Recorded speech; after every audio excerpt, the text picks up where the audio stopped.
There it is. All right. All right. Good evening, good afternoon, wherever you are in the world, whatever time it is. What we know is it's time to talk football. And wow, what an exciting weekend! What a jam-packed weekend, days, start to the season that we've had, culminating in probably the most exciting fixture of the entire weekend, the most WWE storyline packed, custody of Isak, custody of Wissa, Free all sack. kinds of all kinds of different agendas colliding in one fixture, and the fixture did not disappoint. That's an instant classic. That's one of those ones that is going to go straight to DVD. There's going to be stories about that. All those goals, the celebrations, they're all going to be in various promo packages for years to come. You just know when you watch a game that okay, that one is going into the vault. It's going to get talked about. This Yeah. is why we call it the best league in the world. Let me even take a second here. All you La Liga merchants, all you Serie A merchants, League On, bun all that, man. This is why we call this the best league in the world, the best marketed league, the best storylines, the best games, the best fans. I mean, can you imagine that? The hostility, all that was on the line. Without further ado, I have to turn this over to. I'm not even going to ask Pius a question because I can imagine the emotions, the roller coaster that he was on watching this game, all of the different. I mean, Ekitike scoring, Ngomoa getting the winner, the fact that Osula scored for Newcastle, the red card, all the bookends. I mean, where do you even begin, Pius? What did you make of that game? Um, do you take anything away from the game as far as your future, or like do you want to just focus on the game? Address those Uh, two things. I think right now, just coming out the game, I think I just want to focus on the game for now. Let's the future will take care of itself. Uh, yeah. It was for the neutral. I'm sure they enjoyed that game. It was a crazy game. It had everything. Fair play to Newcastle as well. They played their part. The and a home game for them. The intensity from the team as well. Feeding of the crowd. It was a classic Premier League game. It sort of like threw back to some of those classic games we've had over the years. And yeah, from a Liverpool perspective, it was sort of what I sort of expected in a way, right? In terms of how I've sort of seen us sort of start the season from the first game. I just feel like we've lacked a bit of control, like from the first game, and it sort of showed in this game. Even I was watching the game with my brother, and even at 2-0 up, I was like, my brother was like, "Ah, game over, it's done." I'm like, "This Liverpool team, I'm not so sure. I'm not so sure." You just give Newcastle a chance, a set piece, and it was from a set piece that they got that first goal through Bruno Guimaraes. So yeah, it just many Liverpool. I know a lot of Liverpool fans will say, "Oh, the defense wasn't good enough," and all that. But right now, I'm excited. Let's leave all that for now. I'm excited. Let me just put a positive spin to it. Winning, winning, winning, winning is all that matters. Getting the 3 points. I was discussing with Chooks off before we started recording the show, and it was like, these are the kind of wins that are even the sweetest to have. The kind of wins that you have where you didn't play well, it feels like it's undeserved, but then you end up winning the game, and then you get all the narrative from the pundits and the commentators like, oh, this is the stuff of champions, when they look like they're down and out, and then and of course we're the defending champions, so it's not even as if it's the stuff of champions. We are the champions. So yeah, it just gives us that vibes that, yeah, for you to beat us or for you to take points off us, you need to do something extra special. So yeah, I'm feeling good. Wow, Rio Chima. I'm not sure. I don't know if Chima is his real name, but I've been seeing Rio Chima Gomoa. Wow, 16-year-old. Watch out for that name. What a finish for that third goal. The composure, your Premier League debut, 16-year-old in the 100 minutes at St James's Park, playing for Liverpool, and then putting giving coming like taking that chance so well. What a finish! Like what a player! Like I'm just like I'm super hyped for him. From preseason, a lot of fans will be like, "Yeah, give him a chance, give him a chance," and then he took it. He took his chance very well. That's why you see taking your chance, and he took his moments very well. I'm so happy for him. He deserves all the spotlight. But looking at Liverpool as a team right now, I was a bit worried though. I was looking at our bench. I felt like was short, right? especially in attack. It just feels weird. Some weeks ago, if you had asked me, I would have been like, "Nah, I think we're okay." But then again, I'm looking at the team now, and I'm like, it feels like we're short. We're short in attack. Like you're looking at only Ekitiki, like maybe the main striker. Who's the other striker that we have? I can't think of any other striker that we have right now. Y- Like I'm looking at the winger. If there is no Gakpo, you're looking at Kiza or Ugomoa, and that is not a good place to be in terms of bench options. With due respect to them, and with of course with Ngumoa scoring these goals, so I still think that we need to sort of dip into the market if we are to have any chance of sort of retaining the trophy. So yeah, that's it for now. That's what I can say, man. Stuff of champions, man. That's what we do, and yeah, 2 out of 2, 6 points. Bring on the next game. Yeah, I think 6 points is selling it short. It's been very eventful. I think there's been a lot of takes. I think we all have a lot of takes in terms of even just breaking down the style of play, because arguably not many managers win the league in their first season, obviously. Yeah, So usually we're looking at the second season as kind of more of an establishment of their identity, how they want the team to play going forward. So one of the biggest staples that Slot has had since he came into the league is his control, kind of the very. It's so different from Klopp in the way that he's able to slow games down. It was even looking a little bit boring and predictable. You could even speculate what subs he would make and at exactly what minute, and the way that the game would slow down, and the way that this season has started. Some of the attacking fullback signings that he's made, he's kind of focused on buffing up the attack, not really going after a defensive minded midfielder, not really going after that many defensive minded even fullbacks or pieces. So it's been interesting as far as like the just observing the way that Liverpool play.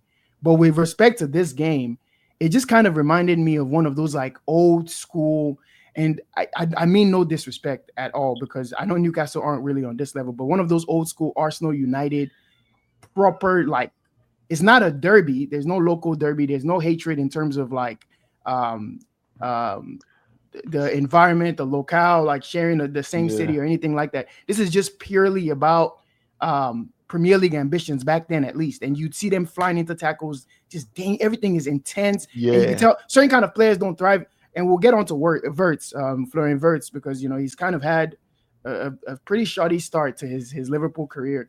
But I think of guys like Verts, and I'm like, I don't think this is the kind of game for those kind of guys. This is the kind of game for a Bruno. yeah, Some those guys that thrive in this kind of high press, high intense, like just everything is fast and hateful. But this game reminded me of those kind of games, and obviously it's for different reasons. It's more off the field, more principle. This is one of those weird situations where I feel both clubs have a little bit of both clubs are justified in the way that they feel regarding this transfer. I think Newcastle are extremely justified to say this player is under contract for 3 years. yeah. This is not a you have no divine right to request that we sell you a player, and you're not giving us the value that we believe the player is worth. If we believe the player is worth 150 million, that's just what we believe the player is worth. And if you're gonna force us to sell a player that has 3 years left on his contract with no replacement, then pay up the money. Liverpool have they should feel rightfully justified to say the player wants to come to us. The players' camp has agreed to come to us, and we are paying you fair market value for him. So we didn't unsettle the player. You have whatever word of mouth agreement with the player that you already have. Our job is to pay fair market value for the player, and you should be Exactly. reasonable in negotiations. It's exactly. So it's one of those, everybody's justified in the way that they feel. Where this has kind of spilled over, obviously, is the perceive the lack of professionalism from the player himself, which I can Yeah, understand from the player's perspective. If you have that agreement, we saw the same thing with Kane, we saw the same thing with Mbappe, some of these kind of high profile signings that mean so much to the club, yeah, even though they have that agreement, the handshake, the word of mouth, it turns out that at the end of the day, when push comes to shove, those jersey sales, I mean, this is the forefront of your team. yeah, And I'm sure, obviously, like financial heads prevailed, and for whatever reason, Newcastle are not budging on their stance. But as far as the game, I literally I have no complaints. Every goal was purposeful. Every goal was a cracker. Um, the way the intensity, it honestly felt like that 90 minutes, well, 100 minutes went by in like Yeah. 10 seconds. It was just so action packed. Let me bring Chooks in. Obviously, title aspirations. Um, and apart from that, just a Premier League fan, right? We're all just Premier League fans. This is what we live for. Chooks, what do you make of just the game? And we're going to get into the Isak thing. But what do you make of just the game? And it was proper backlash. I thought Gordon had ruined the game, to be honest, with the red. And maybe looking back on it, maybe another ref doesn't give that as a red. I mean, there wasn't intent, but it was reckless. And then when you slow it down, it looked bad. I think in this day and age, it's a Yeah, this red. day and age they'll probably give that. There's probably a different era where it wasn't, but But I was telling Pius before the podcast started that if he ever wants to know what it feels like to play at Anfield, this is what it feels like. Where Newcastle were down 10 men, and every throw in, the fans were shouting, every tackle, every pass, and it it felt felt like they had 12. down. Yeah, it felt like Yeah. they had 10 men, and they almost escaped.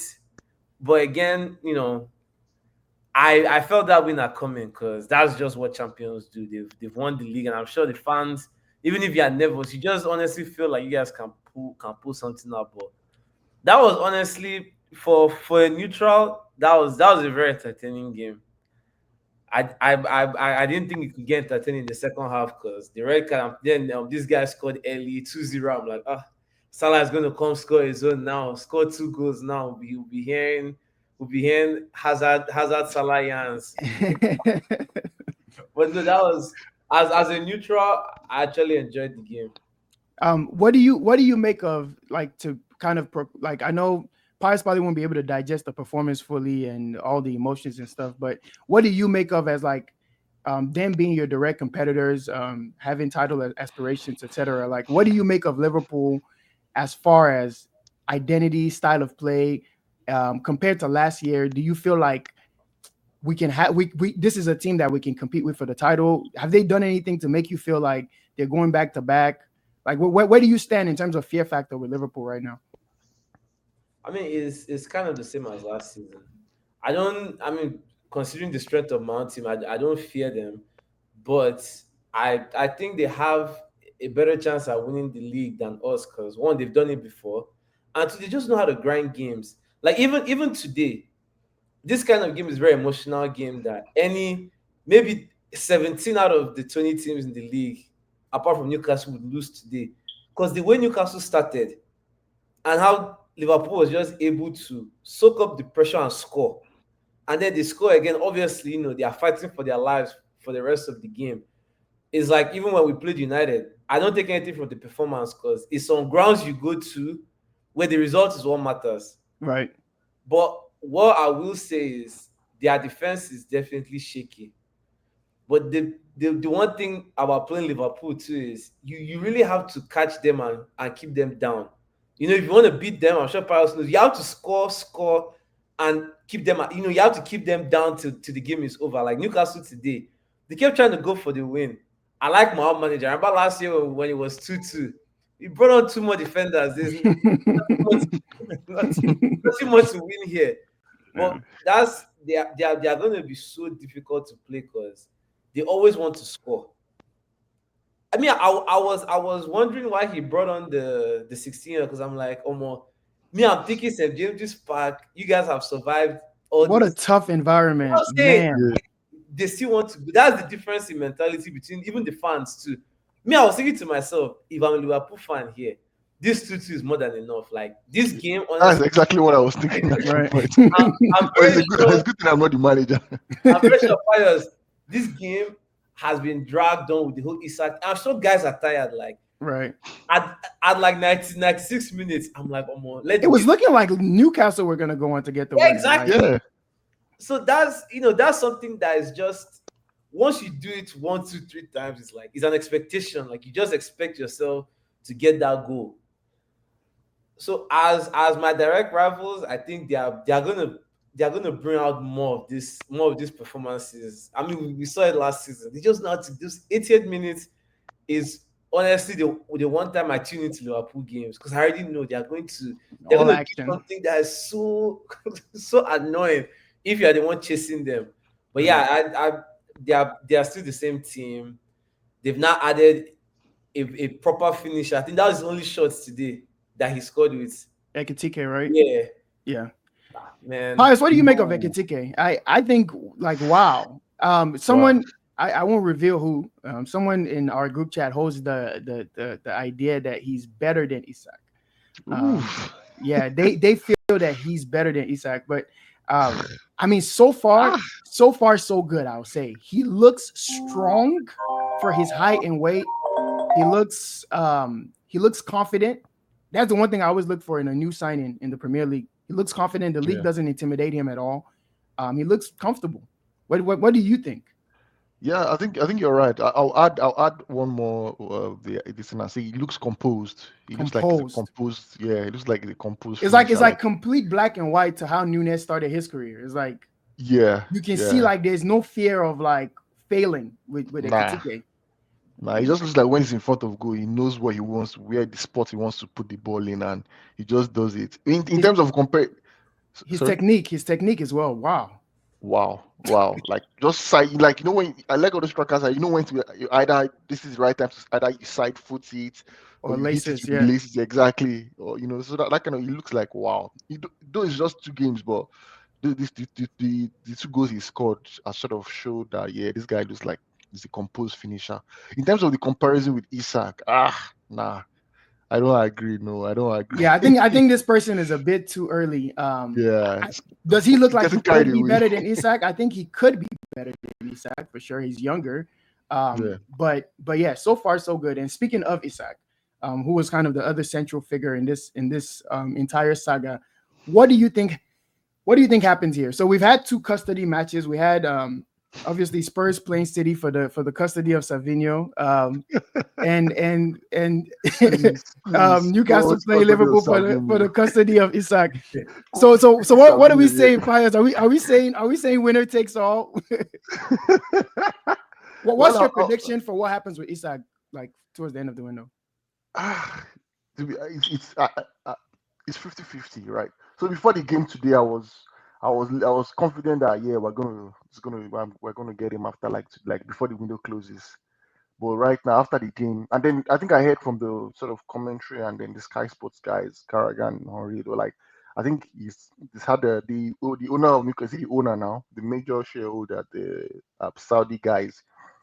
They flew in from Dubai or wherever they live to Newcastle today to have meetings with him. That's Isak himself and his agent to try and Mm. convince him. So I don't know what they've sort of told him, what has been promised, or if they've either said, "Guy, get your head straight. We're not selling you." So I don't know what has happened. So I'm sure they're trying their best to keep him. So if we don't know if they remain sort of, I'm sort of predicting that they might remain adamant and say, you know what, the window is almost done, and then we might not be able to get any sort of what's the word now, adequate replacement in time. So Isak will have to stay maybe one more year or something like that, and then I think he stays.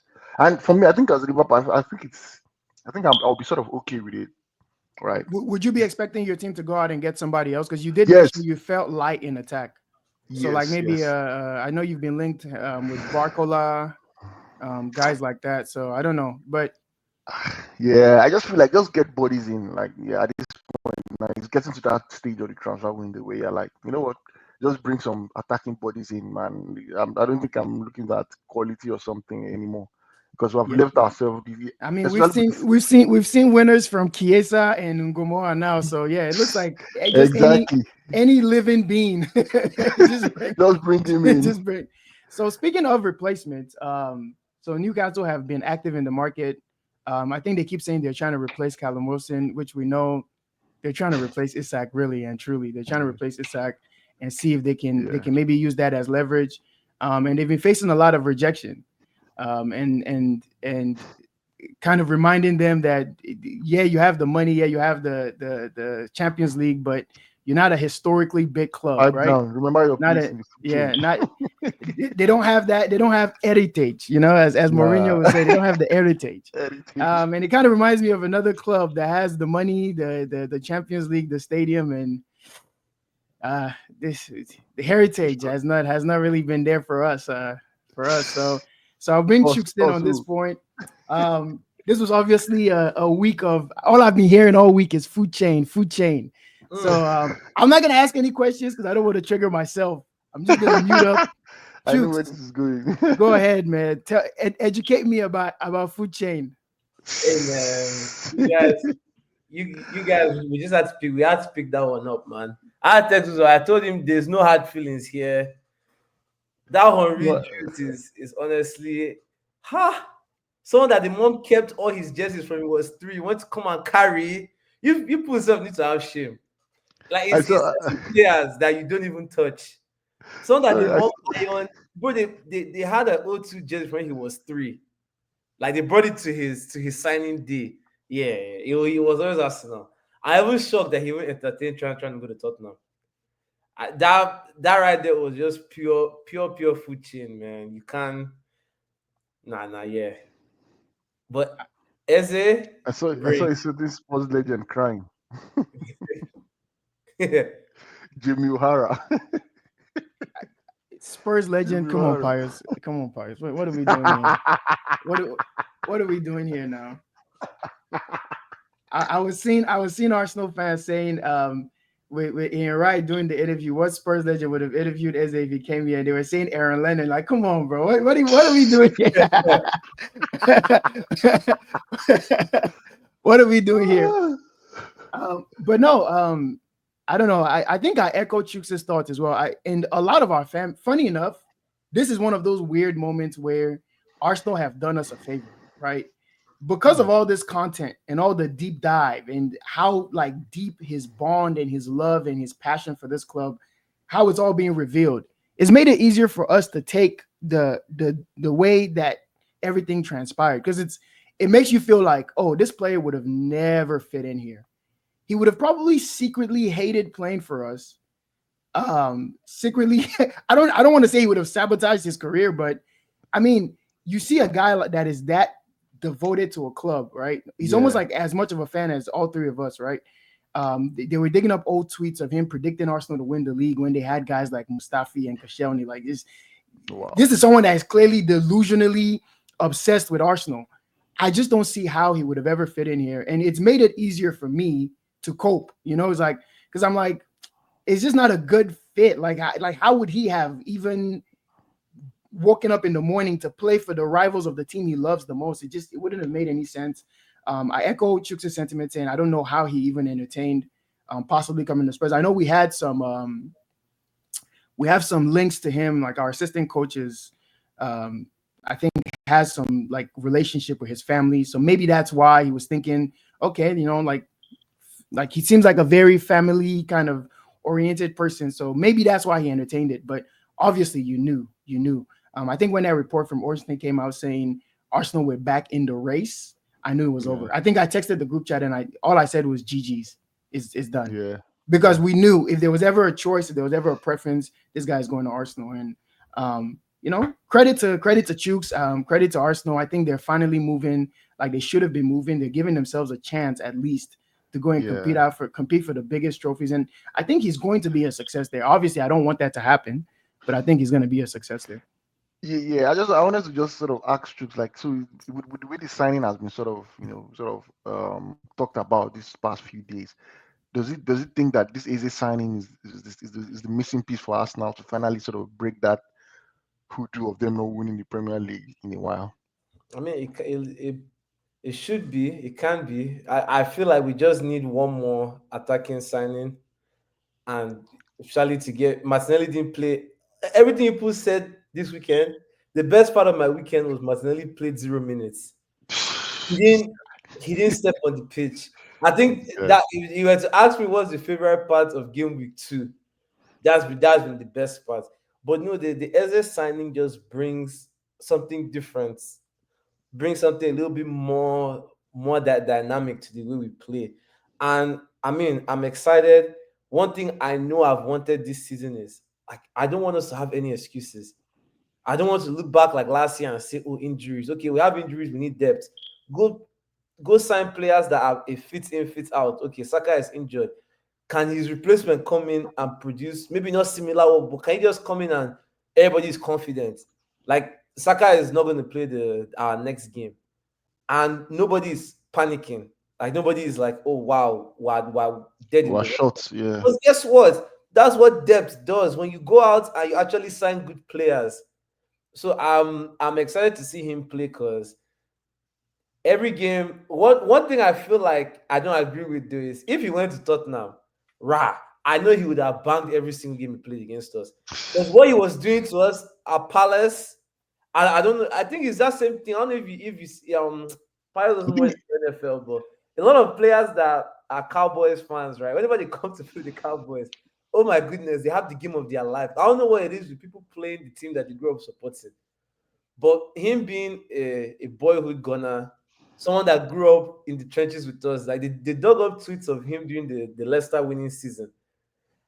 I just know every touch, every dribble, it'll feel like I'm the one playing it. Like yeah. I know he's going to play for the badge. And that's refreshing because we honestly need to win something this year. Yeah, I just wanted to add that I feel like I still even though maybe because it's the story behind it and the signing, I still feel like for me Gyökeres is more of an important signing to Arsenal than Easy, right? I mean, Right. Okay. we can we Right. can No. So why I say so is why I say so is because over the past few 1 2 seasons, Arsenal are like, oh, striker Havertz has not been doing it. So the even when the transfer window opened, the onus was, oh, get us a striker. Where is the striker? Where is Sesko? Where is Jokeres? Where So it just felt like that was what Arsenal needed. So it felt like if the Jokeres signing was in terms of what Arsenal wants to achieve, in terms of the output for Arsenal to achieve like what they want to achieve, it just feels like Jokeres is the more Chooks, can I important can I give signing you for an me. answer that I think you'll agree with, Chooks? yeah. I think if Gyökeres is successful as a signing, right? If he maximizes his opportunity, like he plays to the absolute expectation of every fan, then yes to your answer, Pius.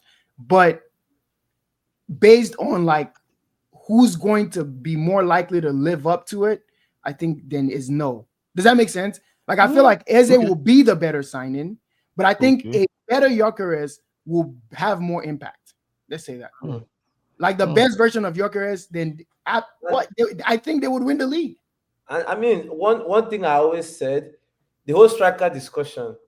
I mean, I've been on record saying I wanted us to get a striker.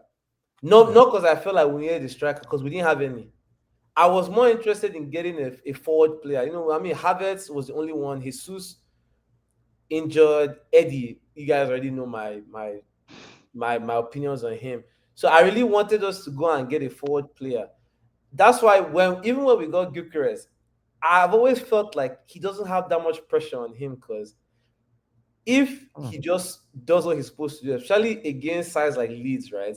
Like you saw how he snatched that penalty or the goal he got. Like top 6 games, I don't expect him to be the difference maker in terms of who are we looking at for that breakthrough. Obviously, you want we play through our wingers, right?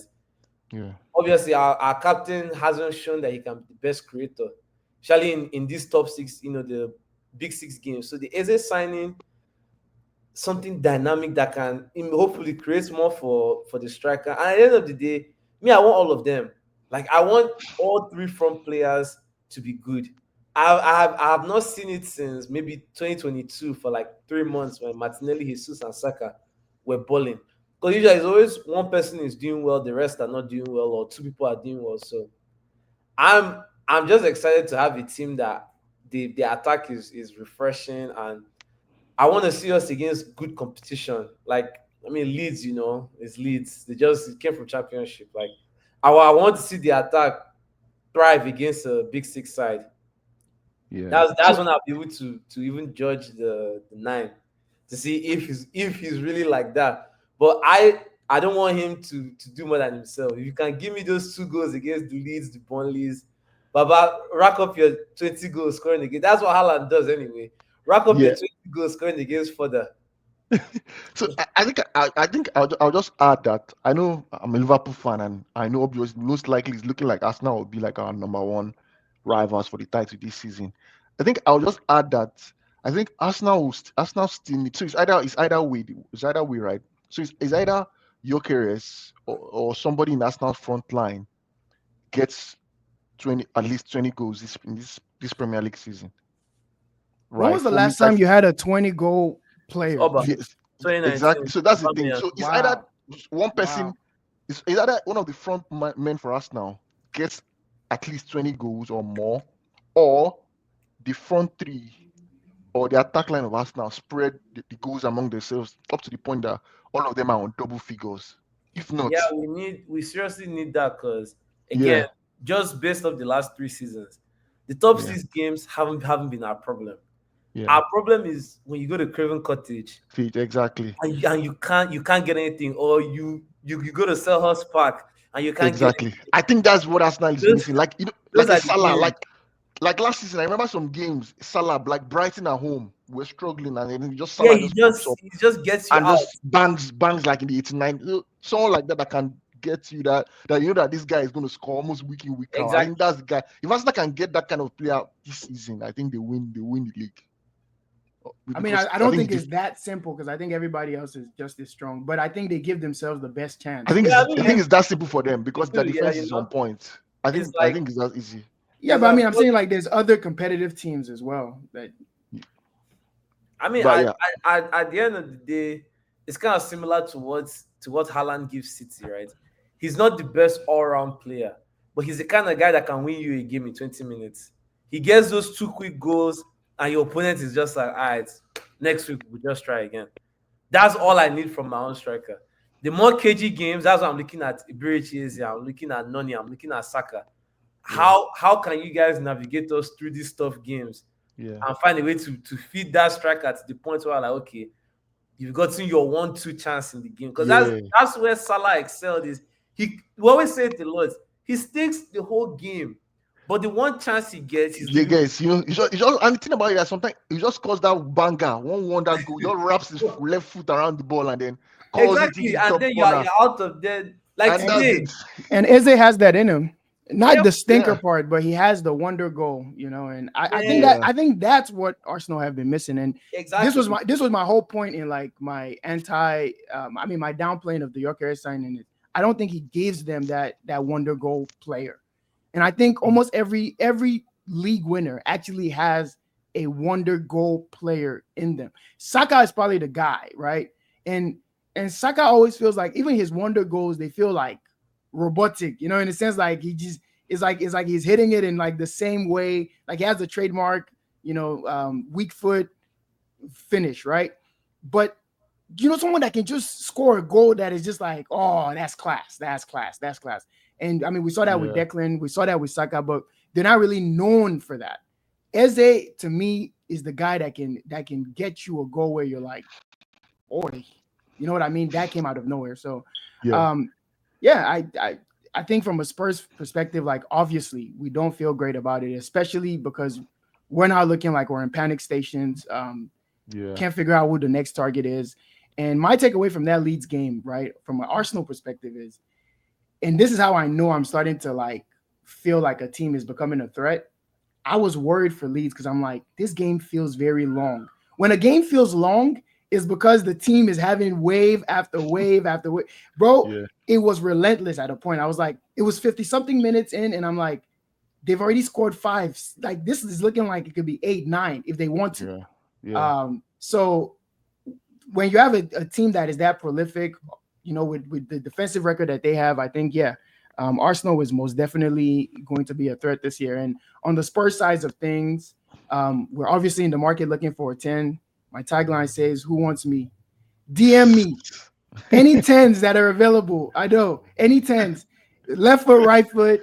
Can you finish? Can you pass? Can you dribble? Whatever your skill set is, I saw DM the I me." saw the links. I saw some links with Paqueta.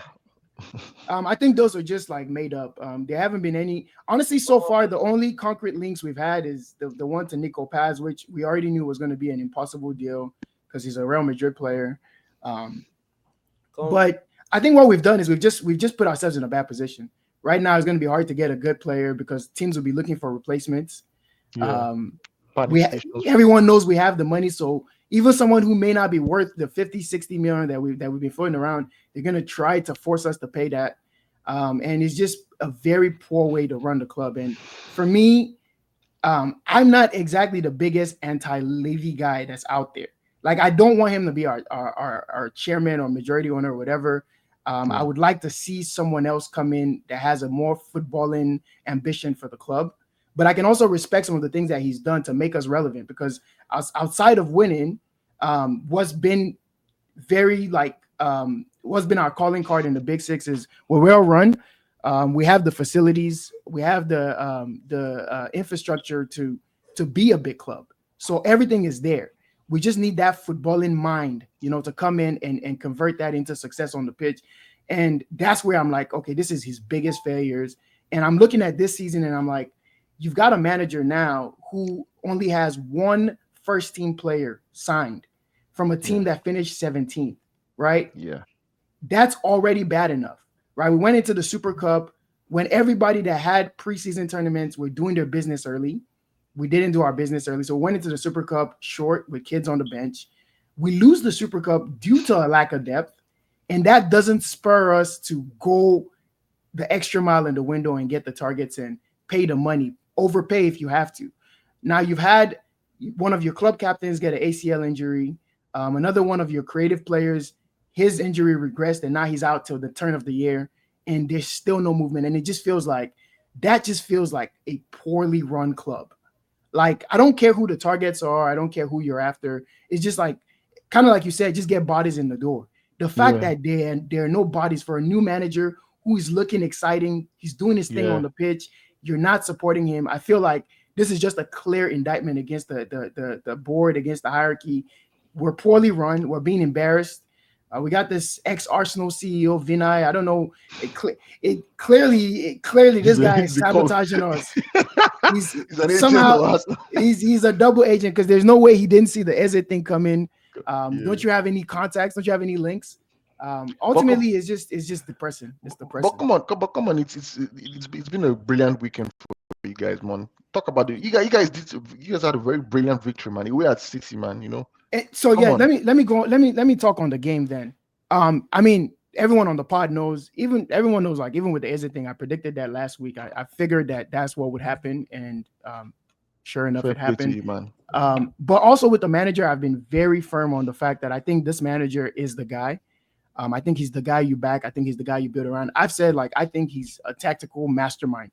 I looked at him and I'm like, just watching the way he played at Brentford, the overachieving, the consistent success in terms of getting them into the upper reaches of the table. I think the one bad year he had was injury ridden, and he still kept them up. I had no doubts that we made the right appointment. I had no doubts that we needed to let go of Ange. And I have no doubts that he's going to be successful here. But the question always with Spurs and Spurs managers, right, is what is success? Because there's two kinds of success with Spurs. There's success in the sense that we get back up into the top 4, top 5, getting Champions League, getting decent players, looking formidable, not losing every London derby. That's success. That's success to Spurs fans mostly, right? That's what we grew up on. Poch gets praised for that. But there's also this other success that we've been trying to get to, like, just break that ceiling where we go win something major or win a couple trophies along the way, and we just finally break the hoodoo of being an average or almost club. Yeah, I feel like it's that time now. We coming off the back of that Europa League win. I feel like right now, if you guys are not, maybe if you feel like you're not going for like the Premier League, like the major trophy, you guys should be targeting those cups now, the FA Cups, But those this is Carabao. where this is where Start to stack them up now. yeah, but this is where I'm like, what is success? Because can Thomas Frank deliver the first kind of success, top 5 UCL? I think he can, even with the current recruitment. But can he deliver consistent winning? That's where the board has to then back him. And as long as the board doesn't back him, we have no divine right to win anything. This is a hard league. This is a hard league. It's a league where people spend a lot of money. Arsenal is on like 250 net spend right now. And this is a team that finished second 3 times in a row. So we know they're right there. And they've just gotten further away from us. Liverpool have reinforced with, I think you guys are closing in on 300 mil as well. If the Isak deal goes through. And this is a team that won the league, pulling away further away from us. Another top 4 team, City, spent a lot of money. Chelsea spent a lot of money, just won something. So they're all pulling further and further away from us. We're 17th. How But big is that gap? well, I don't know. Maybe I might sound what maybe crazy or stupid, but sometimes sometimes success doesn't always come with spending money. Like I always say, last season Liverpool spent only £10 on Chiesa, and we won the Premier League. You're looking at Crystal Palace that won the FA Cup. What did they spend? How much did they spend? Sometimes so I just feel like, don't you think? Okay, let me ask you. But for me, I feel like Tottenham has a team decent enough to go on a cup run, right? Why not? Why not? I don't think you need to spend maybe It's always to context, though. Like okay. Palace didn't have Champions League. They don't have that expectation from the fans to go far. Mm, So that you can ride up that euphoria, right? Where like you're not expected to do anything. I think you're not in the position to win. It's different when your fans are expecting something. Because I mean, you look at someone like Grealish, right? One of the mm, reasons why I feel like he was going to thrive at Everton is you're not expected to win games or to be a difference maker. So now you can relax and you can play ball. I almost understand the position Spurs are in because I see with Arsenal. This is the first window I haven't seen it where they just go out and do what makes sense. Like what was I saying is you can clearly see the team is good enough to get to, let's say, fifth or fourth place.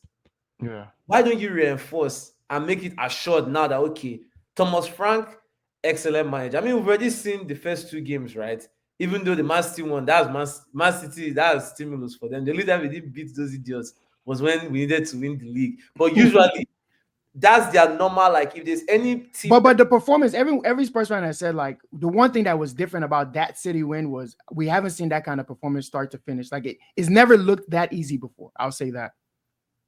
Even yeah, under Nuno, under Ange, just even the 4-0. If you remember the 4-0, the funny was they should have been up 2-0 before we scored hard too. So, but yeah, go ahead. but I mean, you now have a manager that is very respect. I don't think there's anybody that doesn't respect what Thomas Frank can do, even what he did with Brentford. And it's like, do what makes sense. They don't have a 10. Most of their 10s are injured. And the club just hasn't found a way to get someone in. And it's like you now start the season, and then obviously everyone is going to get injuries. Like you saying Liverpool, right? They don't have Salah. Having Salah alone fixes almost seven problems that you think might happen. Is Richarlison going to keep scoring goals? We don't know. Is he going to be consistent? Let's say he is. But this particular window, I felt like that Gibbs White signing, man, I didn't want that to go through. That just looked like a perfect fit for someone like Thomas Frank too. Yep. That industrious kind of 8 hybrid Yeah. 10, and you can see like that's the build we're going for. Like because it's the Yep. same with Eze, like a guy that can get up and down the pitch, that's Exactly. physical, like not the traditional like. I hate to keep dragging him, but we'll still speak on him. Florian Wirtz, not that kind of 10. Hey, you need someone yeah, strong. Especially in this league. You need someone strong, and where it will start to bite you is the cup games and Champions League games. and I feel like the lower teams, that's gonna be the big thing. That's gonna be the big thing is like when you're playing a team like not even the relegated teams, but the teams that are already in the league but are kind of like in the lower reaches of the league. Everton, when you go to The Everton, Wolves, everything. Yeah, when they park that mid to low block, man, yeah, like do you have that guy that can unlock it? Like Sar's been playing the 10, and he's been playing the 10 in terms of counter pressing, winning the ball up the pitch and turning us into attack quickly. I think people are calling Frank the baby club now. but we need someone that can unlock, that can pick the pockets. It's kind of the same thing like Arsenal fans are crying for with Eze is in those lower games. How do we win? But as far as coaching, listen, Pies, I have zero faults with this guy. It's been a perfect start. I think we could have even won the Super Cup. And I'm not even feeling too disheartened about that loss anymore because he's proven me right in terms of the saying like, no, this guy is the real deal. His coaching is absolutely spot on. And I go into games now feeling confident that, for one, we're not going to get embarrassed off the pitch. We're going to be competitive from start to finish. We have a coach that's going to make the common sense decisions. I was saying this to you last year with Slot. I was very, very jealous just seeing a coach that will make the common sense decisions. Simple as that. nothing more. And I think we finally have that. So I'm excited about the season. And this is where I'm like completely different from most Spurs fans. Unpopular opinion. I think even if we go into the season without Mm. any more signings from right now, I think Mm. we'll still get top 5, top 6. Hmm. And I think I'm- that's all credit to the manager, because I think he knows the league, he knows how to win in the league, and he now has a better team already than he had at Brentford, in terms of better talent. So yeah. I don't see why he can't overperform what he did at Brentford, which was what, 7th, 8th last year. So Yeah. I still feel excited, but I'm looking at the board and saying, man, you have nowhere Come to on. hide. Yeah, Yeah, for you guys to push up, like you guys just back the manager with some few more right, signings. I think right. I think I sort of agree with your submission. I think Who the most frank is who would have ever said behave more like Arsenal? Who would have ever thought Arsenal and yeah, Liverpool being the big spenders? I think yeah, one thing we're missing about this before we move on from Spurs, the yeah. City side of this. I Um, was just about that's what okay, I was oh yeah, about to say. perfect. I was just about to say, like, what about City? What's happening? What's happening? I was telling my brother, someone made a prediction.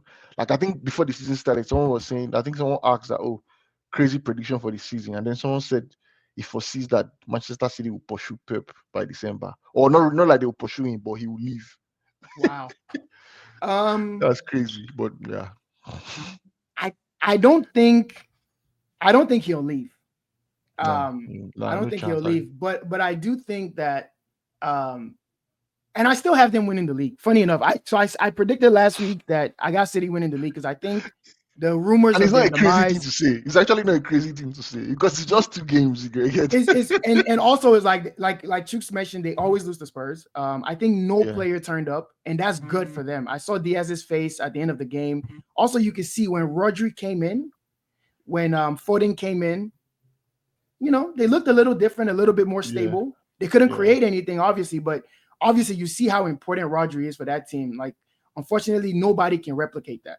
And I think let's see how they go on a run with Roger and the team yeah. for 5-6 games before we say that these guys are not the guys that we've known Exactly, of old. So they still have a crazy amount of talent. I would just say be careful writing them off too soon. Be careful writing them off too soon. exactly my point.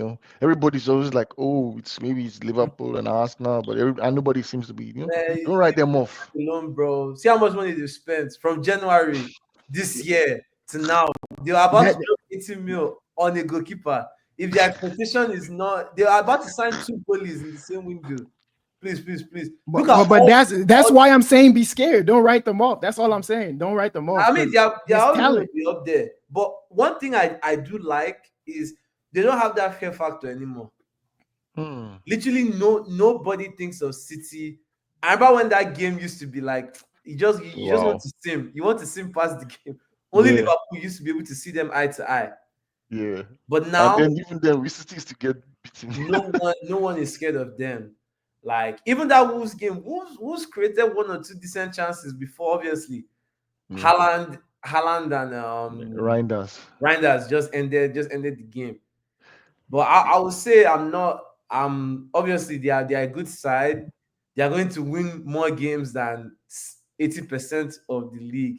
Yeah. But as title contenders, I don't think they're going to run away with it. I think one thing I'll say, Chooks, that maybe I can concede is I feel like if I'm a City fan, I would worry about the top 6 games. Yeah, Hmm. bro. For the first time ever, I worry. I worry Those heavily games are about not those sure games. for Yeah. them. Last year, Man U even beat them. Last year, I think that was their worst year, top six wise. Because I remember only Chelsea. Chelsea was the only team that didn't beat them last year. Every single team packed them up. And I Yeah. think like there's also a little bit of psychology in that too, where once you beat the team, you're like that fear is not there anymore. Like if we go to the Etihad, we're going there to look for three points. So I'm excited to we meet them soon. That's one game I'm excited to play. There's a Oof, lot of great games on the horizon, and I'm oh telling you. man, it's like I'm just chomping at the bit. I want all these games to happen like ASAP, like right now, right now. Um, Absolutely, man. we know Adams isn't here, but we're obligated to touch on the club world champions. They looked good this week. We don't know how bad the Palmer injury is going to be, and obviously he's very, very central to any kind of ambitions that they have this year. Yeah. Um, has there been any word on the Palmer injury? What did you guys make of Chelsea's Uh, performance? Um, y- Yeah, so I think I'm gonna annoy some Chelsea fans and say, their victory this weekend seems to be more of how poor West Ham were defensively than how good they were attacking wise. It just felt like looking at I was watching the game and I'm looking at Newcastle how am I saying Newcastle West Ham defending and I'm like, come on, what's his name now? Aaron Wan-Bissaka, come on, I like two thought of you the were gonna say, goals, "Come on, Grant Potter." like maybe to a larger extension, maybe the problem also lies with Graham Potter. Maybe how did you set the team up? What did you guys work on during the week in terms of defending? It just felt like anytime Chelsea like just putting like a long ball over the top into the defense, there was a bit you could just sense that there was panic, even when they scored first, because I think Paqueta scored first, it was 1-0, and then when Chelsea started coming back at them, you just felt like they couldn't hold it together. You know when the team, when when you're watching a game, you know a team that's done drill, like they've been drilled defensively.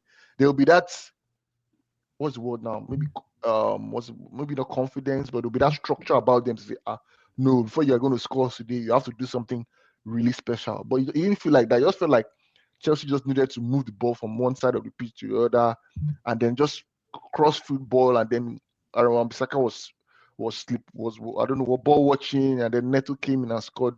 It just felt like, yeah, defensively West Ham they are shambles. And I don't know. It feels like when we West Ham, it feels like they're relegation candidates this season. But yeah, but fair play to but that being said, fair play to Chelsea. I think João Pedro seems like a very good signing. It seems like, wow, this guy sort of like is going to live up to that billing for Chelsea. There's a worry about Leon Delap. I don't know if you guys account 002. I don't know if you guys are. Yeah, I don't well, think I don't think he's the kind of signing you count for. But I mean, yeah. I mean, banter wise, nobody gets spared. But I was shot out that one for Larry. For Larry first. O2 right now, B. Yeah, but coming into the season, there was a lot of excitement around Chelsea, of course, with the World Club Champions trophy, and then I know we had Razy who came, Chelsea fan who joined us last week and was saying that he feels like his team is a Palmer team. I don't know what you guys make of that statement. Do you agree? Some people said my bro was like telling me that Palmer has not scored an open goal in like how many months? How can you call Chelsea a Palmer team? but that's his point. Hmm. Palmer's drop off in form also simultaneously resulted in Chelsea's drop off in form. People are going to forget the story of last season and how it really unfolded. They were in free fall from being comfortably second, third to falling all the way down to fifth, sixth, and they had to fight their way back into fourth, and they claimed fourth on the last day. So we don't want to like rewrite history and act like, oh, they were flying without Palmer. Like obviously, when he started to struggle, the team started to struggle. So I think there's merit to that because, like I said, whatever ambitions they have this season are Yeah. directly tied to Cole Palmer being Cole Palmer, like being a superstar. And if you don't have that, forget about whatever ambitions that you have in terms of top four or challenging for the title or going far in the Champions League. It's not going to happen without a Cole Palmer. That's just that simple. And João Pedro has started well. He's looking good. But again, we've seen João Pedro in this league. We've seen him score goals. The worry is about consistency. The worry is about staying fit. Those are kind of the two biggest worries with João Pedro and his ability to deliver. But so far, he's been flawless. And if he can take the step up, obviously they're going to be a team to be reckoned with. But I feel like it's not out of bounds to say that they're Cole Palmer FC for now, because every single thing that they've won and they've merited right now has been delivered by him, including top four. And this performance goes a long way to say, okay, we will be okay. I think Mhm. Esteval was really, really good. And he looks like someone that, if given the right environment, might just be a guy that, you can possibly nurture into the next superstar, but he's not ready. Obviously, he's not ready to bear that kind of a burden. So it's all on Cole. And like you said, West Ham were just poor. Yeah. So there's not much you can take away from a game like that when the defending is really that substandard. That dire. Yeah. But That's not how most of the league is going to play you. yeah, So you better get Palmer fit, and you better hope he stays fit throughout the rest of the season as well. So Yeah, because we saw what happened when they played the Crystal Palace on the first game. Like a team that is more defensively sort of like organized, and then yeah, they struggle to break them down. But yeah, mhm. it's just 2 games in anyway, so I'm sure they will sort of maybe find solutions or find sort of answers. But yeah, it seems like it's another thing I want to say. Like, seems like a season of breakout stars. We're talking about Estaval. We've seen Ngomoa today. Arsenal as well. Max Dauman. Another new sort of youngster. So yeah, those are sort of like the names to watch. Is there any other name I'm not mentioning? Maybe Oscar Ball with City, but I mean he's kind of already been on the periphery of Yeah. breaking in. But it looks like he's going to get a chance this year, especially if hopefully if Savinho leaves, please So, something, anything. so actually, so those out of those three names now. So Estaval, Ngomoa, and Dauman. Uzo, for you, who do you think is going to have the better season of those three players? Ooh, I think it directly it is completely tied to how the rest of the window goes. My answer will obviously right now will be Esteval first, Hmm, and then Rio, and then Dauman, because hmm, Dauman unluckily is the only one so far that has had somebody get signed in his position ish that's going to hmm. be a mainstay in the team. Because once Eze comes in, I mean, let's be real, he's not going to get that many chances to play, right?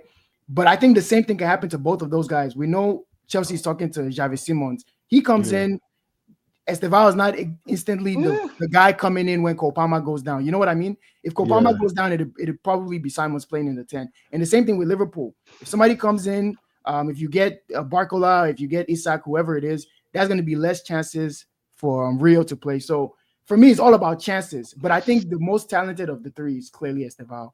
And I think Esteban. he looks the most ready to have impact right now. And if he doesn't get his pathway blocked, I think he'll go on to have the better season. I think Dowman probably still 1 year away. I mean, he's the youngest. He's what, 15? Yeah. Is 15. Yeah. ridiculous. But I think he's still Crazy. maybe 1 year away. And maybe Mm, he should get a loan. Maybe. yeah. But we'll see.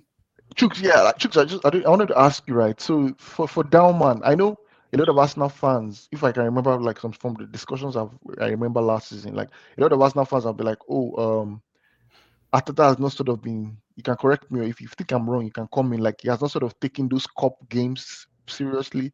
So you're talking about looking at the Carabao, you're looking at the FA Cup. Do you and I was thinking that could Ateta use those cup competitions to sort of bring in down man? Okay, so you have a Carabao Cup third round game, an FA Cup fourth round game. Do you bring in down man to sort of start those sort of games?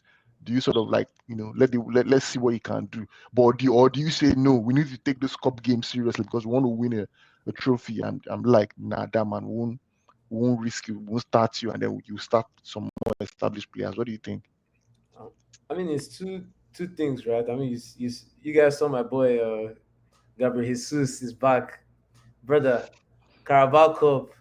I need to, that's why to see our squad depth can afford us to field very strong exercise for things like Carabao.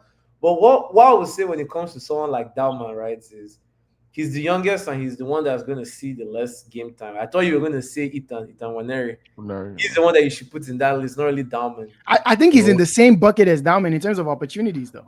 I mean, it's Did, it. wait, did Ethan get on before Dowman, or did Yeah, Dowman go get on. on? Now, when Odegaard got injured, he was the first. He got on and he played the rest of the game.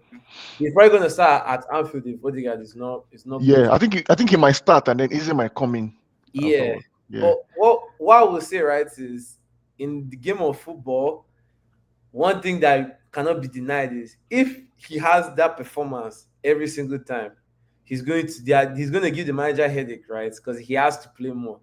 If he's that direct and can take on players like that, but I don't see it happening because he's only 15. You Yeah. have to manage him. Like he can't play. Obviously, he's going to run into some dickheads eventually that is going to leave something on him. So he's still developing, not even as a player, like as a man. Like he's not a man yet. So I would be cautious with him. But Ethan is the person that I'm looking at this season. I need to see, and I need something that will give the manager a headache. That's all I'm asking for from him. But if we are to do that grouping, yeah, the Chelsea boy looked, and sometimes whenever I think about Edu Uzo, how did he go to Brazil and not bring this kind of boys? But like you look at someone like that, like that kid, and he looks like when you think of a Brazilian player, right? Mm-hmm. Very, very industrious. Yeah, He has the flair, and yeah. like his brain The, is the Marquinhos signing is the most insane thing I mean, he don't even look Brazilian, The bro. great Edu. I'm Like, saying, like, how did he come home with that? Arsenal should bring him back. Arsenal should bring him back. Brazil.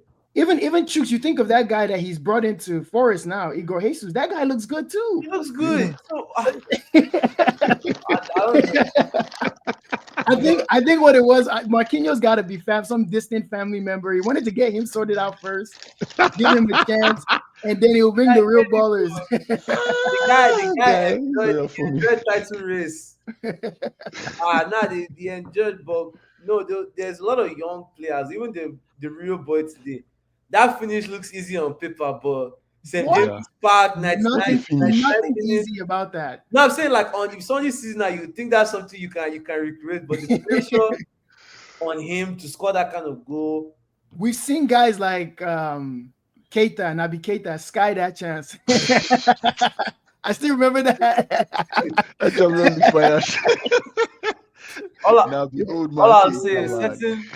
certain youth players left our academy to go to United to go and discover pathway. I don't know how that's working out for them. Wasted Well, money. The great Chido Obi. But George, hold that. That's actually a good transition to the last team that we haven't spoken about. Exactly. Manure United. Same old. What did you say? This guy? What did you say? Manure United. Wow. We are gonna come for you, mate. I'm not there.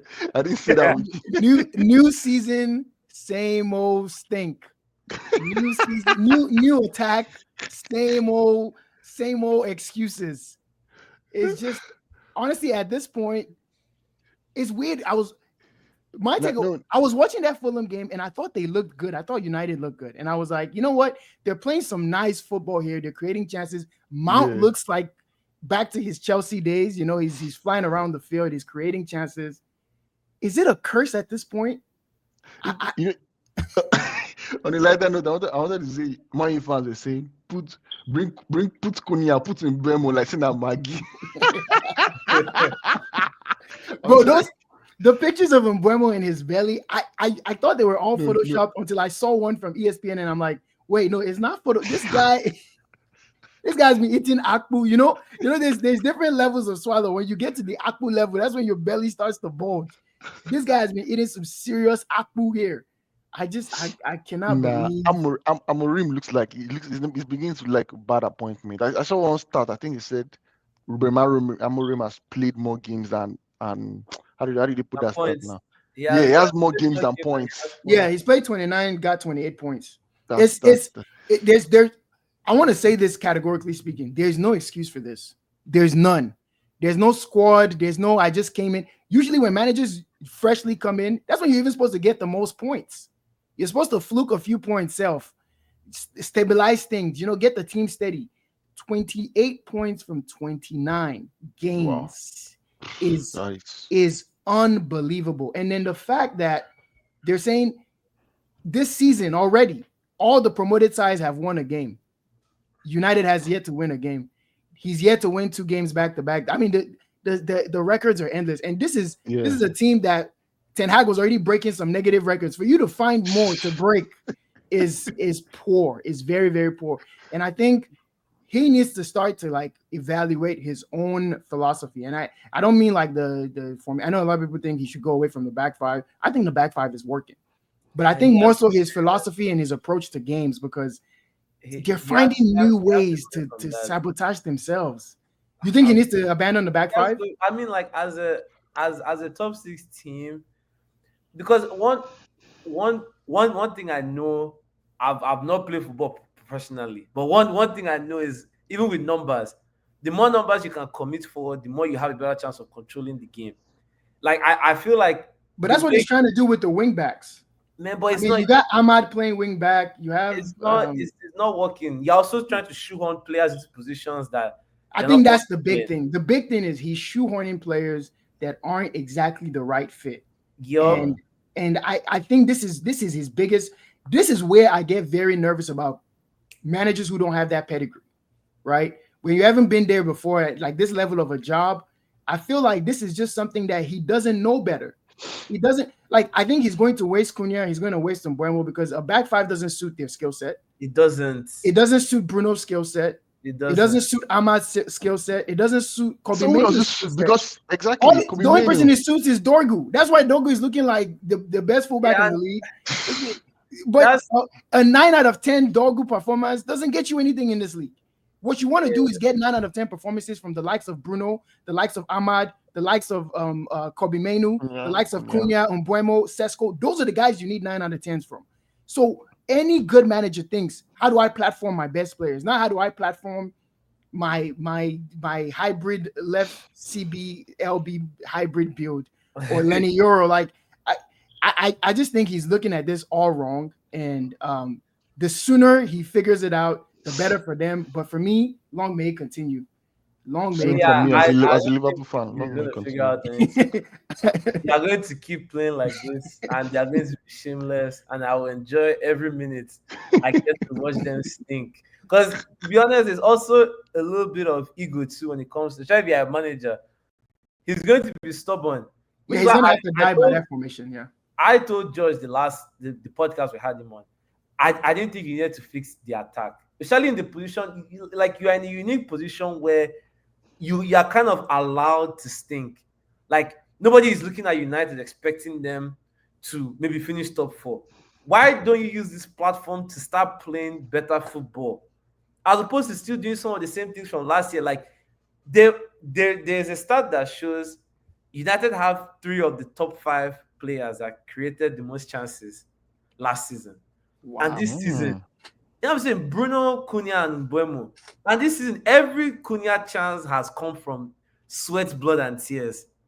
Like he's I think the goalkeeper created the only big chance they had in this last game. the long pass to Cunha. Cunha, yeah. Cunha, where he controlled it very well. Yeah, fair You are play. not going Cunha to is survive. And then the worst part too, I know Pius, you saw the Iwobi and Smith Rowe interview.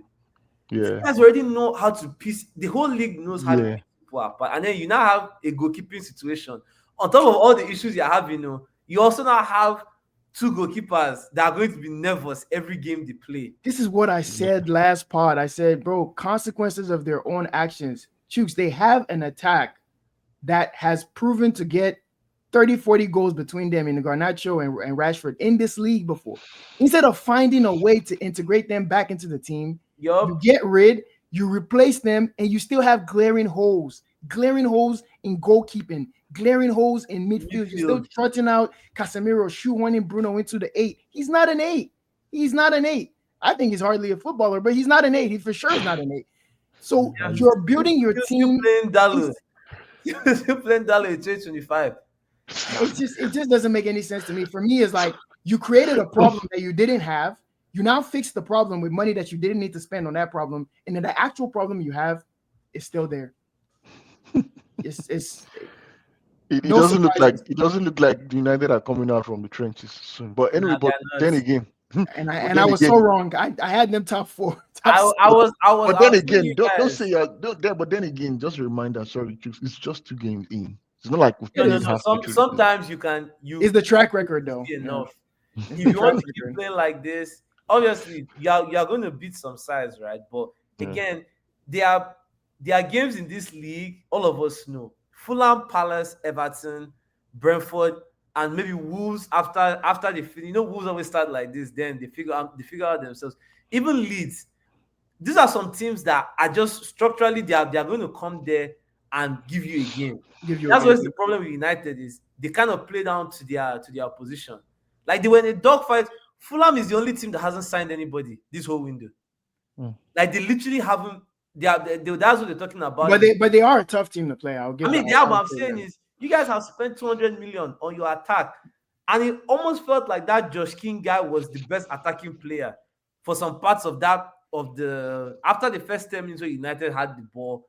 So it's like all this money spent, and you people still don't look competent. I personally love it because I know the manager is going to be stubborn. Ahmad, like we've seen Ahmad play as a winger. Yeah, and we see what we can do exactly. Back, guys. I don't feel bad for them, dude. Burnley, what do you have for me next week? Burnley is a tough problem. I was telling y'all I told everyone last week, and then this week they proved me right. Burnley is a tough proposition. They have a very aggressive mid block. I think they're going to be the new kind of Fulham in the way that they set up. Like they're just going to be very tough to break down. They obviously don't have the attacking talent to stay in this league, but man, every week, even Brentford, we wrote them off last week. They came back, impressive win at Villa. We haven't Yeah, talked on Emery. There's so exactly. much to touch. It's It's all good. it's We all don't get good, into but it. yeah. Maybe we'll touch on the Emery next week.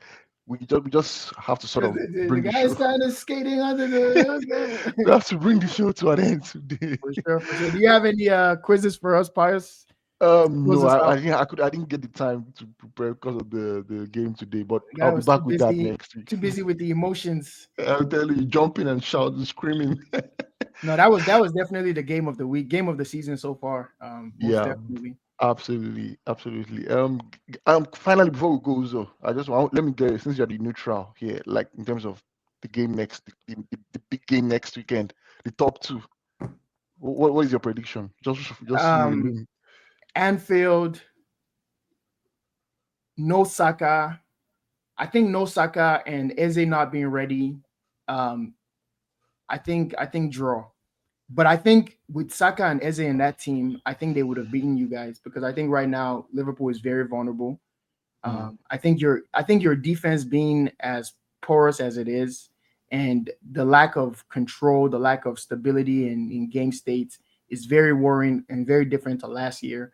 And I think it's going to get corrected as the season goes on. But this early playing them with the way you guys are yeah, playing, I would have said straight up Arsenal win. But with no Saka and if Eze is not involved from the start, I think you're just going to get away with a draw. no draw. Um, and I think it's going to be low scoring as well because the way they've been playing defensively, I mean, we know where they stand defensively. We know where they Yeah. stand. So Even as a Liverpool fan, I don't see how we scored three against them. Nah, yeah, I don't think no one has scored three against us in a long time. in a long time. And I think Arsenal has a very an unbeaten record against the Big Six. So yeah, it's not looking good. yeah. So that's As going from a to be on Liverpool the line as perspective, well. yeah, That's and there's going to be a point where that starts to like weigh on the mind of the teams that are playing them. Like when you're going to visit Arsenal now, you're going to be weirdly enough yeah, like it used to be.